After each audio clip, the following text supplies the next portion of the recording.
Launch control on. Let's do this. Whoa!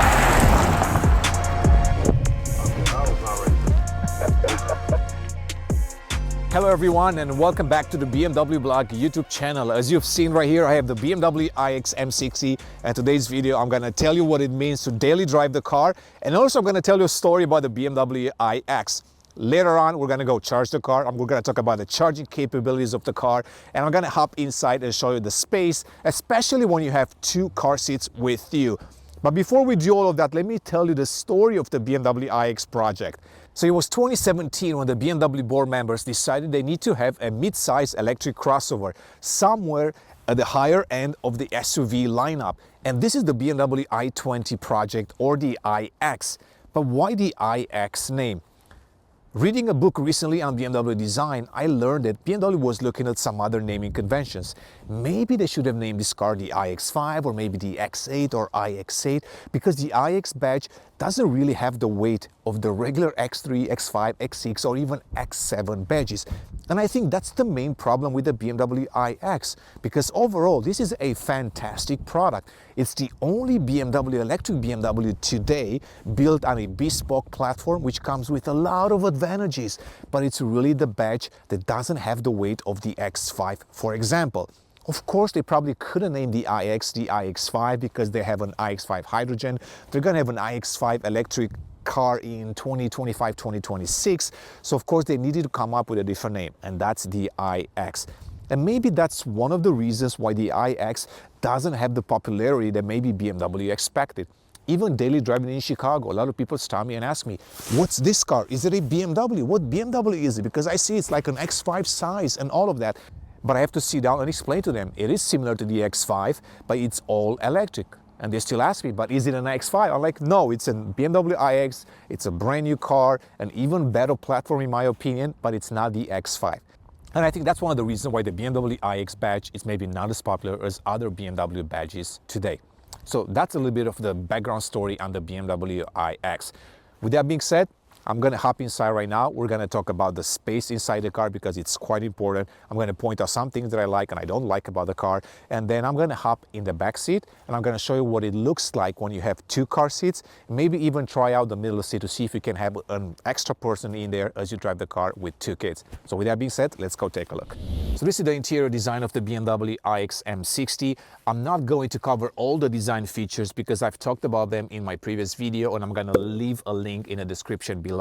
But I'm going to focus on some of the pros and cons of this particular architecture. So as I said, it's a bespoke architecture which comes with a lot of benefits. One of them, it's the space. As you can see here, there is no transmission tunnel like you would see in the BMW i4, for example, and therefore you have a lot of room in the front. There is no engine up there, so clearly there was no need for a transmission tunnel in this bespoke platform. You can see plenty of storage space even on the bottom right there.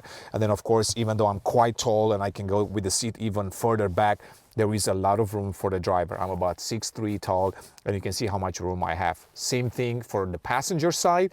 And then of course, because of the lack of the transmission tunnel, you can play around with the design here and have a lot of storage space up here. And then of course, in the center console as well.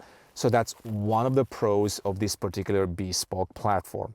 The other major advantage of this platform is the fact that everything is pushed back towards the front. And as you can see, you have this really roomy interior right here. And then naturally you have a very minimalistic look because that's something the BMW wanted to achieve with the iX.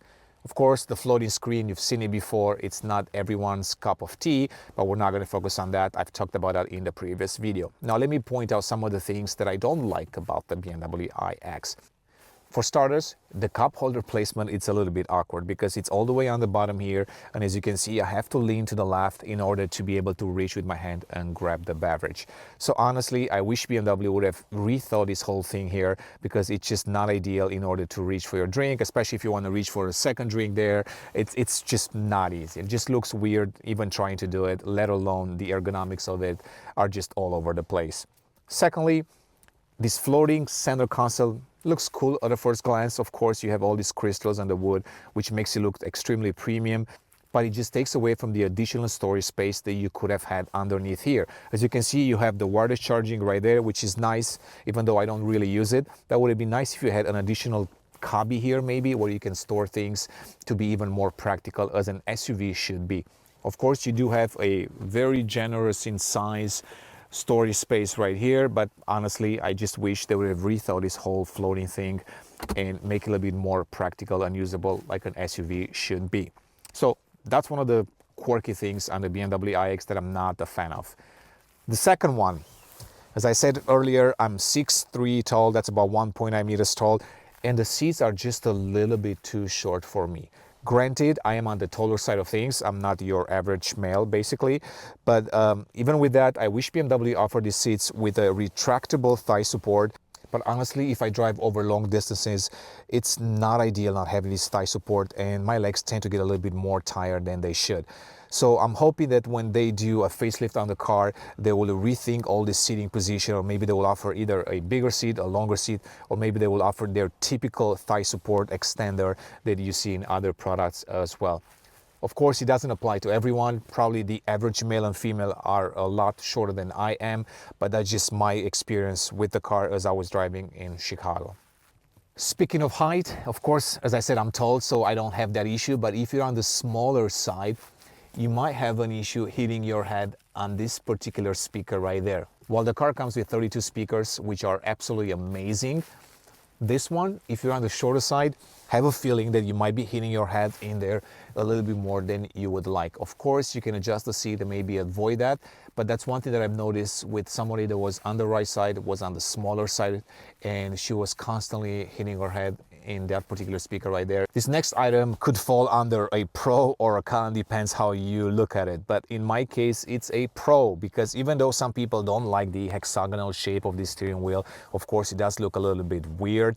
I do enjoy it from an ergonomics perspective because I am tall, as I said, and if I want to get in and out of the car, it makes things a little bit easier. Look, I can just do this, and I'm not gonna hit the bottom part of the steering wheel, because if it was round, it would have extended maybe by another centimeter or 2 centimeters, and that would have made it a little bit harder to get in and out of the car. So once again, you can see, I can move my feet, and it's a little bit easier to slide out of the car.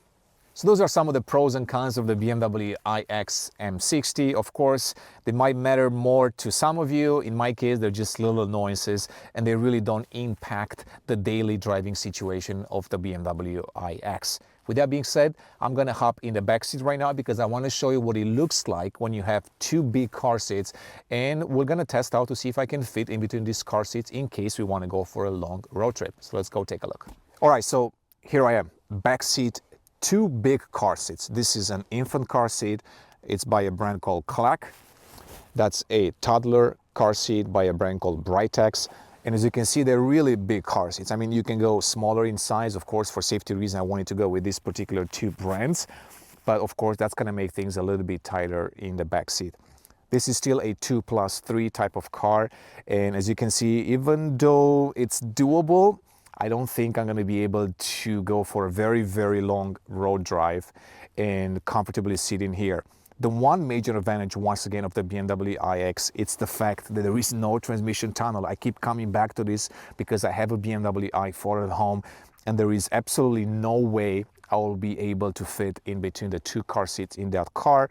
Not only because of the space, the lateral space, of course it's a smaller car, but also because I will not have room in between my legs. You have a transmission tunnel running across, and that takes a lot of space there. Here, I can actually comfortably extend my feet, as you can see here, and from that perspective, I have plenty of leg room. Now, of course, if you don't have any kids in here, which would be weird to be riding here if you don't have any kids, you could probably rest your arm on both sides and there is plenty of space. Of course, I'm also, once again, as I said, on the tall side of things, so if you're a little bit shorter than me and smaller than me, then you should be able to fit in here, you know, decently. So I just wanted to give you a quick look of what it looks like when you have two car seats in the back seat. I've tried this experiment with just one car seat, and there is absolutely no issue. You have absolutely a lot of room in here for two people, one in the center, one on the right side. So once again, rear space in the BMW iX. All right, so now I'm behind the wheel of the BMW iX M60, and I'm gonna go for a drive, a combination of city driving and highway driving. I'm gonna be talking about driving experience, of course, about the suspension, some of the features, and especially about the driver assistance systems, because they're really, really good in this car. You might have seen my social media coverage on that, but I'm gonna show you a first demo from behind the wheel. So with that being said, let's talk specs a little bit. I mean, probably nothing new for most of you right now, but the BMW iX M60, it's the top of the line iX model, and it makes 610 horsepower when driving in the sport mode and about 811 pounds-feet of torque, which is a ridiculous amount of torque, and you feel that torque instantly with this car, because even if you just slightly press that accelerator, the car will simply take off.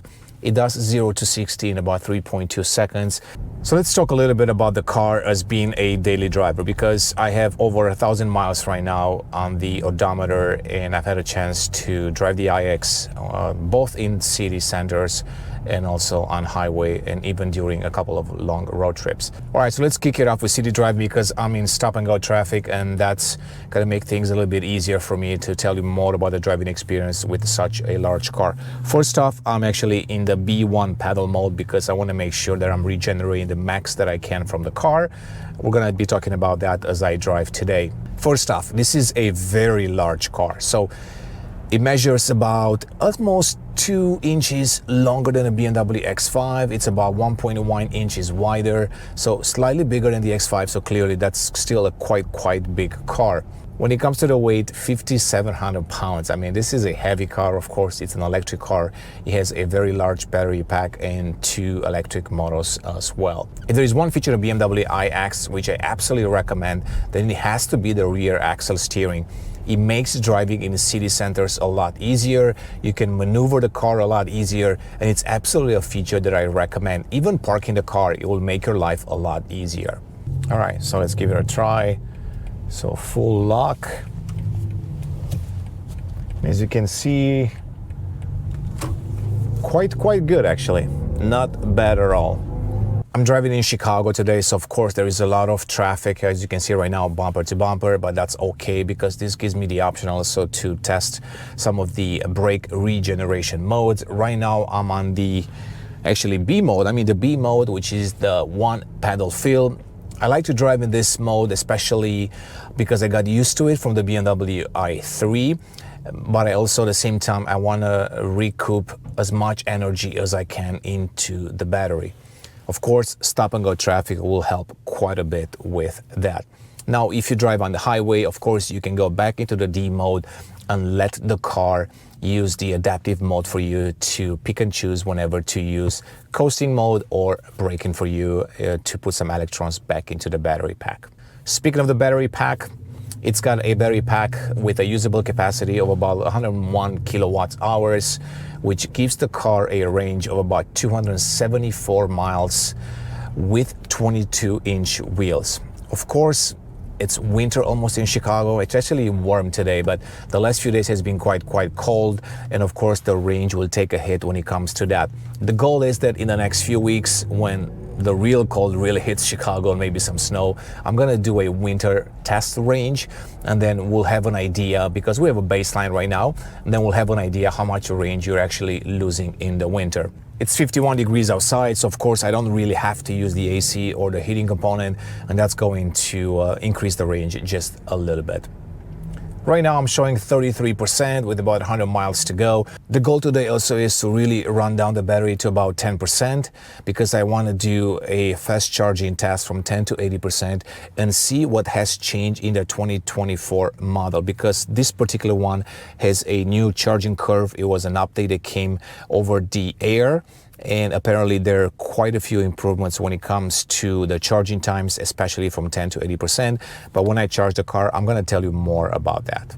When it comes to power, absolutely this car has plenty of it. I would say even too much for my own comfort, because I find myself sometimes doing this and then you have to heavily brake because the car simply takes off. I've said it before. If you don't want to splurge for the M60 model, feel free to go for the 50 model, because that one has plenty of power and it will give you a similar driving experience. Now, if you want an M-tuned iX, even though this one it's not really M-tuned because there are really no M components in it, aside from a few M badges here and there. Then you can absolutely go for the iX M60 because the power and the acceleration, it's quite addictive, as you will see on the highway in a second. Chicago, it's quite notorious not just for its traffic, but also for its potholes. There are quite a few of them, and even though it's annoying to test cars in Chicago, it does make for a good test ground because you have a chance to actually test the different suspension types the BMW offers.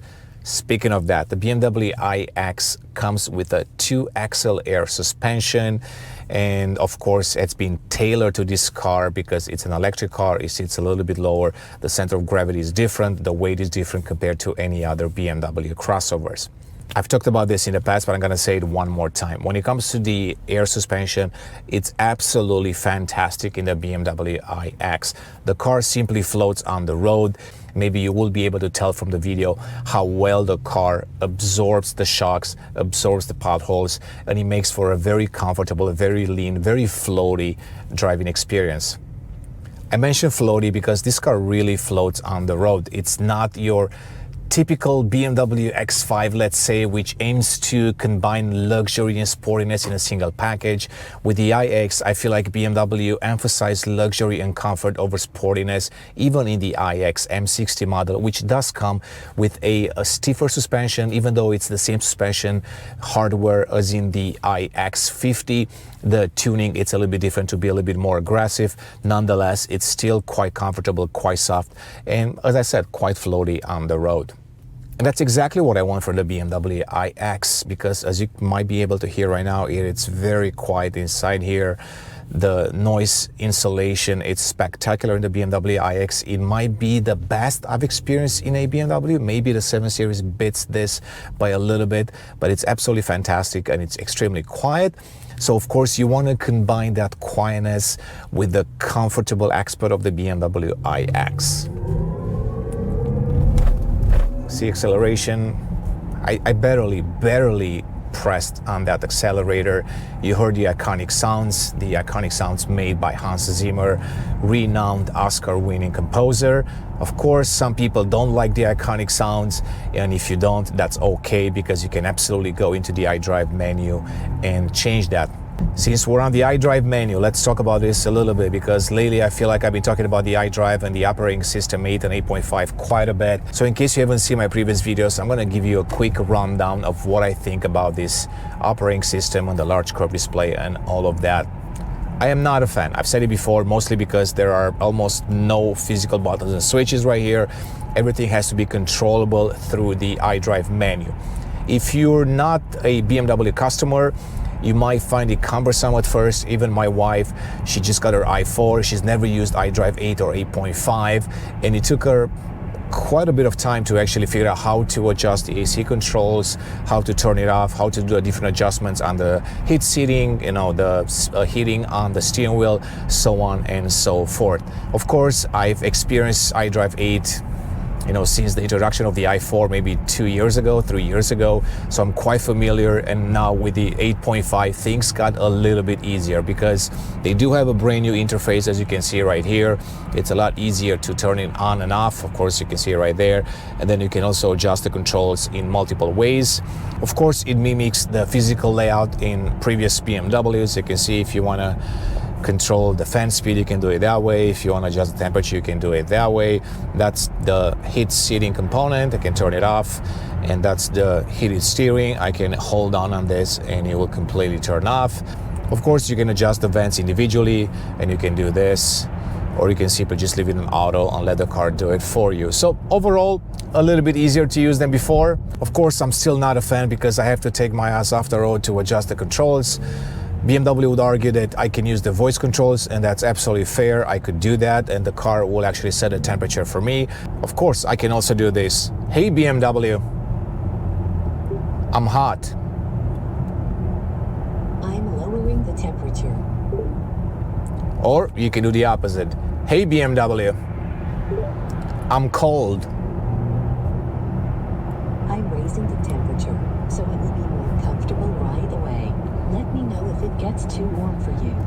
As you can see right there, so it quickly adjusts the temperature for me. But as I said, I always like to keep it off if I don't need it in order to save some range. It just went from 90 to 95. Of course, that's estimated because it's all based on the way that I drive. So now, as you can see, I'm on the highway, so I'll have a chance to actually test the highway assistant. It's a level 2+ component that's offered in the BMW iX. Of course, the BMW i7 gets it as well, and the i5. And it's quite useful, especially when you have stop and go traffic like right there, or if you have an open road and you just want to be a little bit more comfortable driving over long distances. So let's try to activate it. So in order to activate the highway assistant, all you have to do is just push the IO button on the steering wheel, keep your hands on the wheel, eyes on the road. I'm gonna get a confirmation that the Assist Plus is now ready, and now all I have to do is this. As you can see, I'm getting a message here to confirm that I'm in the level 2+, and I have to pay attention to the road still, because level 2+, it's really not a self-driving component. Of course, it does help, but you still have to be in control of the car. You have to be ready to take over the steering wheel or to brake hard if needed. But it does make for a more comfortable drive. So as I said, you can take your hands off the steering wheel, but you still need to keep your eyes on the road because the camera behind the steering will actually monitor your eyes and see if you're paying attention to the road. I've only drove maybe for about 30 minutes without touching the steering wheel, but I've heard that some BMW customers managed to go for hours without touching the steering wheel, which is impressive. And of course, it does make for a more relaxing and more comfortable ride, especially over long and boring distances. Of course, because of the lack of engine noise and all of that, and the fact that the steering is quite soft and quite dead in the center, you feel disconnected from the car, and that's expected. Once again, this car emphasizes luxury over sportiness. Of course, this is a trait of many electric cars. It's sometimes really tough to find a soul in there. But honestly, from my personal standpoint, I absolutely prefer it this way, because if I wanted a sportier car, I would have gone for the X5 or the X6. But in fact, all I wanted was a very comfortable, very luxurious, very silent, and in many ways, very floaty drive. And that's exactly what the BMW iX gives me. This is a car that in many ways it's effortless to drive. The steering wheel is absolutely easy to maneuver. Of course, it doesn't have that BMW DNA in it, and I don't even think the BMW was aiming to achieve that with the BMW iX. So to me, the iX, it's always been an alternative to the X5, especially because they're similar in size, similar in cargo space. But if you want more range than in the X550, which is the plug-in hybrid, then the only option in the BMW lineup, it's really the iX. Of course, I love the iX a lot more than the BMW X5 because of the platform. This is a dedicated platform which allows for a very good packaging inside the car. As you can see, I have a lot of space in here. I already have a car seat in there. I've tested that with my child, and she has a lot of leg room compared to the X5. I've said it in my i3 video. In case you haven't watched that one, go please watch it. What I said that the BMW iX really reminds me of the i3, more of a grown-up version of the i3, of course, a lot bigger and with the latest technology. But from a platform perspective, that's exactly what I love the i3, the fact that you had a very unique interior design, very spacious, and that's exactly the same thing that I'm experiencing with the BMW iX. Let me add one more interesting tidbit about the air suspension, because I've talked about that briefly before. When you drive on the highway at higher speeds, you will notice that the car lowers itself a little bit. That definitely helps with the body roll, especially if you're trying to go a little bit more on the sporty side.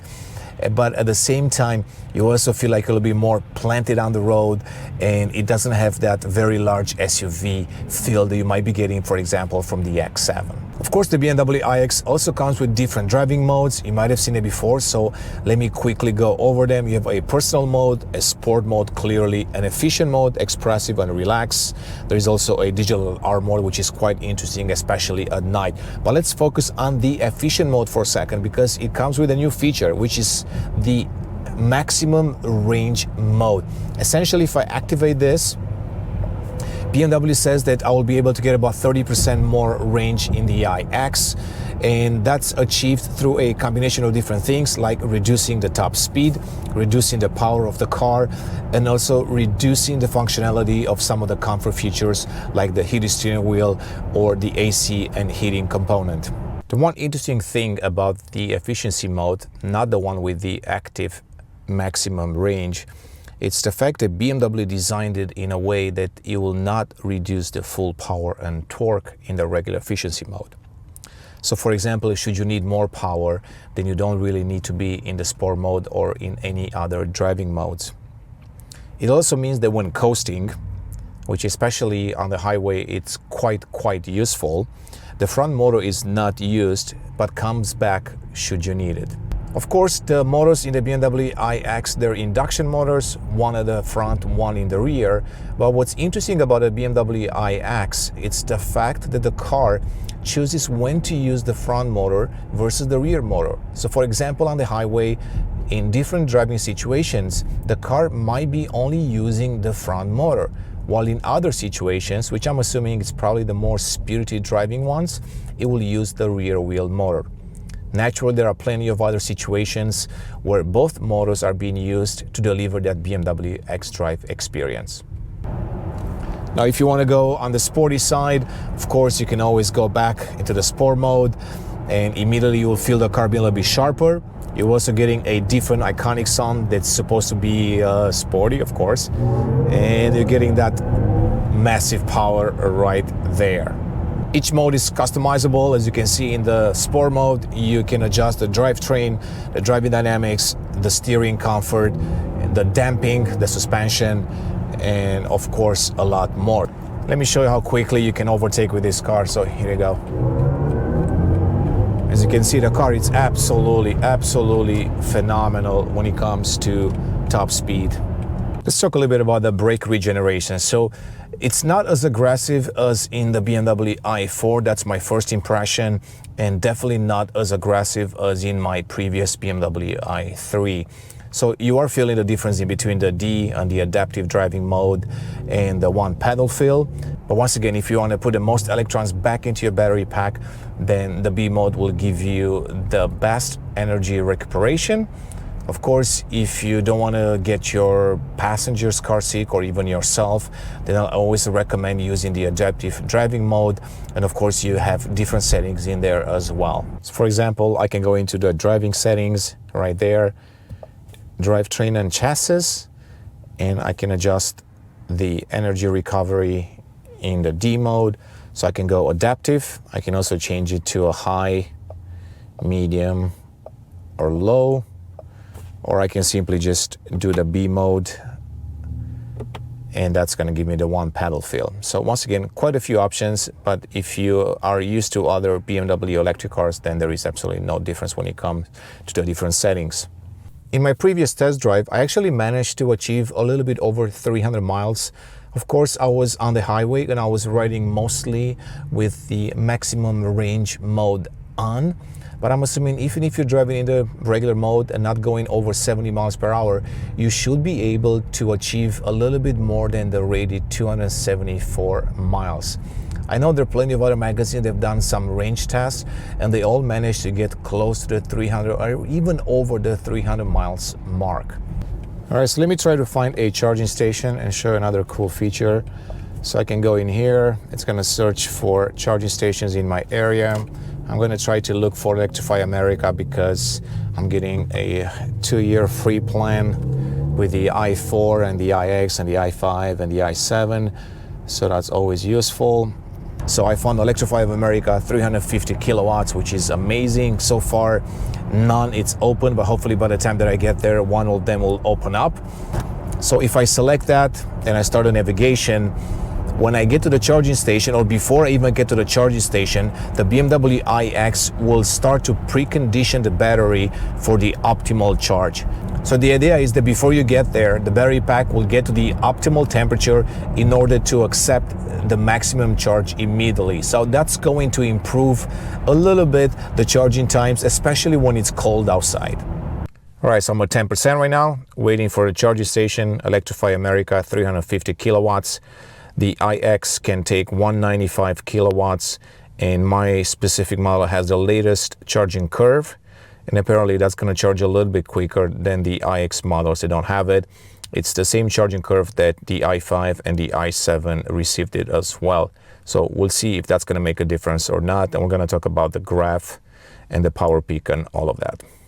All right, so here we go. We started at 10%. So let's see at 5 minutes and then at 10 minutes. I'm going to check at 20 minutes to see what's the charge. So far it's up to 11%. And it's delivering about 195 kilowatts, 191. Let's see if it gets up to 195. Okay, so this is exactly 15 minutes in. 10% to 48%, 28 miles to 128. So I managed to get 100 miles into the battery pack in 15 minutes. As you can see, temperature outside is 51 degrees Fahrenheit, so not ideal, but still plenty of range in just 15 minutes. 35 minutes mark just passed, so probably between 35 and 36. 80%, so here we go. Still showing 35 minutes, so somewhere between 35 and 36 minutes. And here we go. We have 80%, 212 miles. Once again, we started with 28 miles and 10%. So now we're going to stop the charging station. You can see the full details right here. I was not using the My BMW app, so that's why they charged me $40. If I was using the My BMW app with a 2 free year plan, it would have been free, but I was afraid that it's going to cut off at 30 minutes in, so I'm not going to be able to do the full test, so I ended up having to pay for this one. So as I mentioned earlier, you don't really need to wait up to 80% or 85% because the charging rate will slow down quite a bit. So you're actually better off continuing driving and then finding another fast charging station and putting more miles into your BMW iX. That's kind of what I usually do. I only charge to 100% if I use a level 2 station, but other than that, I go to 80 or 85%, and then I map my route and make sure that I will find another charging station on the way and use that to get more miles into the iX. So what's the BMW iX M60 as a daily driver? First off, you might be wondering, should I buy the M60 or the iX50? In my intro video and also in our print reviews, we've talked about this quite a bit, but let me give you my take on that quickly. First of all, for most people, the BMW iX50 is more than enough. It has plenty of power. It delivers even more range than in the BMW iX M60, and overall it kind of comes with the same features as the top model iX. The only reason why you would buy the M60 is if you're getting a really good deal on the car. So let's assume that the incentives are a lot higher on the M60, or if you really want to show off, because you almost never going to use the power that's available in the M60, not in the United States. Now, if you live in Germany and you're doing some Autobahn driving, then you might be able to fully take advantage of that. But if you live like me in Chicago with a lot of stop and go traffic, you won't be able to tell the difference in between the M60 and the 50 model. Now, when it comes to daily drivability or daily living with the car, I would say that the iX50, it's a little bit more comfortable. So in the M60, if you're driving back to back, you will feel that the suspension is a little bit stiffer. Of course, as I said, it's supposed to be M-tuned. So if you're looking for the ultimate comfort in the BMW iX, then my choice will definitely be the xDrive 50 model. Other than that, the two vehicles are comparable. You won't feel the differences. Of course, the iX M60 comes standard with a lot more features than the xDrive 50, but overall you can almost spec the 50 model with the same things as in the M60. During COVID and during shortages of chips, there were a few variations, there were a few packages and options that you couldn't order in the xDrive 50 model, but I believe that's been resolved and you should be able to get similar specs and options in the 50 variant as well. So if it was me, if I were to get a very good deal on the M60, then for sure I'll get this one. Of course, it's fun, but if money is a concern, and I could get a really good deal on the xDrive 50, and I believe BMW was running some really great deals on the iX models. $9,500 tax credit and also 10 to 12% discount from the dealership. So that put the payment on several BMW iX models below $1,000 per month for 36 months with, I believe, 10,000 miles limit. And this is exactly why I wanted to get the M60 from BMW. They asked me, do you want the 50 or the M60? And I said, let me get a top model so that way I have a better idea on what to recommend to our viewers, to our readers. And especially because, as I said, I live in Chicago, the roads are not great, and that will give me the opportunity to really test the car and tell you if it's worth paying extra for the M60. After 1,000 miles, I can tell you that my experience with the iX M60 is quite positive. It's a car that I truly enjoy. It's a great daily driver. And once again, it reinforces what I said before. This is probably one of the best electric products that BMW makes today, if not one of the best products they make, period. Mostly because of the platform, this bespoke platform that's made specifically for the iX, and it's something that you don't get in the i4, i5 or the i7. And if you drive these cars, you will absolutely be able to tell the difference in between the platforms. Exterior styling, of course, that kidney grille sticks out quite a bit. This is why I prefer the iX models in an all black color or very dark colors, because it kind of blends in that large kidney grille and it gives the front end a more acceptable look. This was my review with the BMW iX. The second episode, of course, there will be a lot more episodes coming up. If you have any suggestions for me or for us on what things to cover with the iX, something that maybe it's interesting to you, or maybe you're looking for some answers on specific tech topics, please let me know in the comments section below and I will make sure to address them. And as always, if you do have any questions at all about what we do, please let me know in the comment section below as well. And as always, I have to end with a question. Would you buy the BMW iX M60, or would you save some money and go for the iX50? Or even better, do you even have to buy the iX? Should you just go for the BMW X550, which gives you about 30 to 40 miles of electric range? Let me know in the comments below. And as always, guys, thanks for your support. Thanks for liking this video, and I will see you in the next one.